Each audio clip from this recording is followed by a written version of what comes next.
Hello friends ඉතින් ඔන්න අද අපි ඇවිල්ලා තියෙන ඩරාසිකින් භාණ්ඩයක් වෙනදී ගන්න විදිය හරියටම කියලා දෙන්න. ඉතින් අපි මුලින්ම Play Store app එක ඕපන් කරගන්න ඕනේ. Play Store හරි Apple phone එක App Store හරි ඕපන් කරගෙන අපි ඒක සර්ච් කරගන්න ඕනේ ඩරාස් කියලා.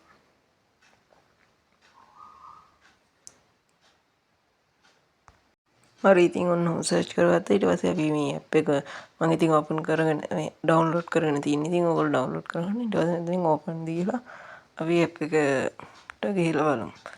ඊට පස්සේ අපි දැන් මම account එකක් හදන්න ඕනේ. ඉතින් මේකේ මේ බඩු මිලදී ගන්න ඇඩ්‍රස් දාලා ඊට පස්සේ අපි මෙන්න මෙතනින් collect දෙන්න මේ වගේ voucher හම්බ වෙනවා. ඉතින්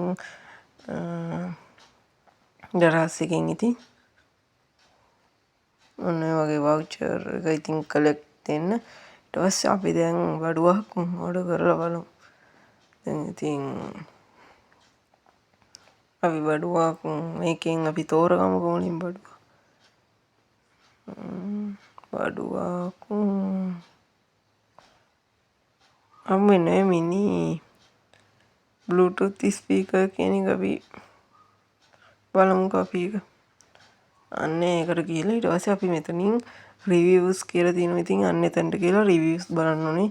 ඒකෙන් තමයි ඩරස් කේන්ද්‍ර භාණ්ඩයක් හොඳද කියලා බලා ගන්න පුළුවන්. ඊට පස්සේ අපි ඒකේ reviews බලලා මේක හොඳයි කියලා දාලා තිබුණොත් ඉතින් හොඳට බලලා ඉතින් අපි ඉතින් අර buy now කියන එක දෙන්න ඕනේ කහ පාටින් තියෙන. ඊට පස්සේ අපිට ඩරස් එකේ බඩුව ගෙදරටම ගෙන්න ගන්න පුළුවන්. ඉතින් එහෙනම් ඉතින් එහෙනම් අදට වීඩියෝ එක ඉවරයි. ඔයගොල්ලන්ට සුබ දවසක්.